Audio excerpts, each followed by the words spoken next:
Hey, good morning again. Welcome to a lesson on copper foiling. So let's get started. I have my circle that I've grinded, and I could tell I grinded it because the edges are nice and foggy and kind of smoky. They're not shiny anymore, so now it's been ground down, so that's good. And then I have this, my copper foil, which is basically like copper tape. We've got copper on this side, and then we have a paper backing, and on the other side of this paper backing, or on the other side of this copper, is basically, it's like tape, it's like an adhesive, and it's going to stick to the ground down edges of my piece of glass. And if it's not ground down, the copper foil won't stick that well. That's why another one of the reasons why we need to grind. So first of all, I want to start by figuring out how much copper foil I need to go all the way around my circle. Now we can get really mathematical on this, and I can determine, I could try and measure the diameter of the circle and then times that by pi, I think, and measure it out that way, but I don't feel like doing that. There's a very simple way to do this, and it's just to take the copper around here and kind of eyeball it and figure out how much I need. Now I need a little bit of overlap, so it looks like if I tear it right here, I'll have a little bit of overlap. So there we go, and it just tears very easily, just like that. You could tear it with your fingers. Okay, now next step is to warm up that adhesive glue that's on the other side of this copper. Warming it up helps it get it nice and sticky, and it'll help it stick to the glass better. If you don't warm it up, I've had students in the past sitting there wondering why their copper foil wasn't sticking to their glass. They forgot to warm it up in their fingers. So it's very simple, like this. Just warm it up in your fingers. Use your own body heat to just warm it up real quick. And you'll feel it. I think copper is a pretty good conductor, so you'll actually feel the copper heating up in your hands. It's kind of cool. All right, now I want to take off copper foil. You kind of have to separate the copper from its paper. It's a little tricky, but I get it. Bam! Got it. Okay. And but you do not want to pull off all the paper backing, otherwise the copper foil will curl up, and I'll try a piece a little later to show you if I can remember.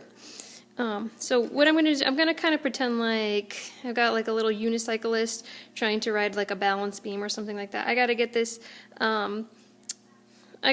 wheel going straight down the middle of that copper foil so that it's even on both sides. And it's not like more copper foil on one side of the circle or the other. So I'm just going to start. I like to hold it in front of my eyes, kind of like this, so I can see the copper foil on either side, and I can make sure that it's even on both sides. If I'm trying to add the copper foil, if I'm holding it flat and trying to apply it like that, I can't tell how much copper foil is on this side of the glass and on that side of the glass. And I've seen a lot of students make it really, really uneven. I don't want that to happen to you. So I like to hold it kind of perpendicular to my eyes.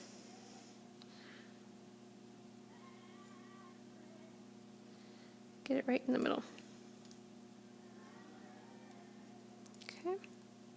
And then I can kind of check on either side, making it sure it's even on both sides. And if it starts to veer off towards one side a little bit more, like I'm kind of doing right now, starting to veer off, it's okay, I could just pull it back a little bit.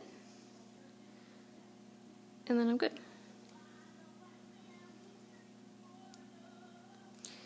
And this is probably one of the most painstaking parts of the process of doing stained glass, but don't rush through it because it's really, really important when we solder this stuff later on.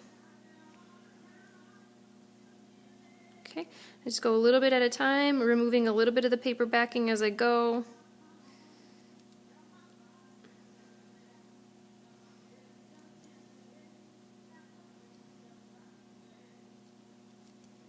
Almost done.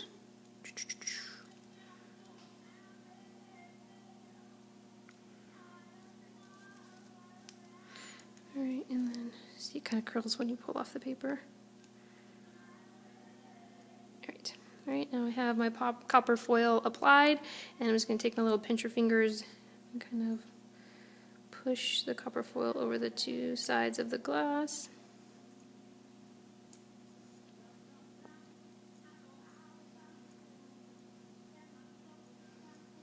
Okay, and if you can see, it's still pretty bumpy, but we have a tool to help flatten all this stuff out so that the copper foil is nice and smooth, sitting on the glass, adhering to the glass. So we have this white stick thing. We call this a lathican, which I know kind of sounds like some sort of medieval torture device, but it's just a big fancy word for white flat kind of stick. And I'm just going to set the piece of glass down on the table, and I'm not going to hold this like a pencil and push this stuff down like this. I'm actually going to hold, this is nice and flat, so I'm going to hold it flat. Just use that to smooth out all the little bumps of the copper foil. Super important step, so don't skip it. And then I'll fold it over, or flip it over.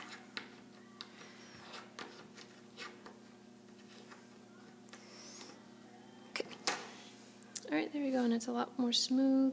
So this is a good example of a copper foiled piece of glass because I got my copper foil pretty even on both sides. Okay, I have a bad example too. Okay, this one, obviously the lathican wasn't applied to it. And let's see if we can get closer. You can kind of see, like, for example, right here, the copper foil got a lot of copper foil on this side of the glass and then like none on that side of the glass, and I can just come in here so easily and pull that right off.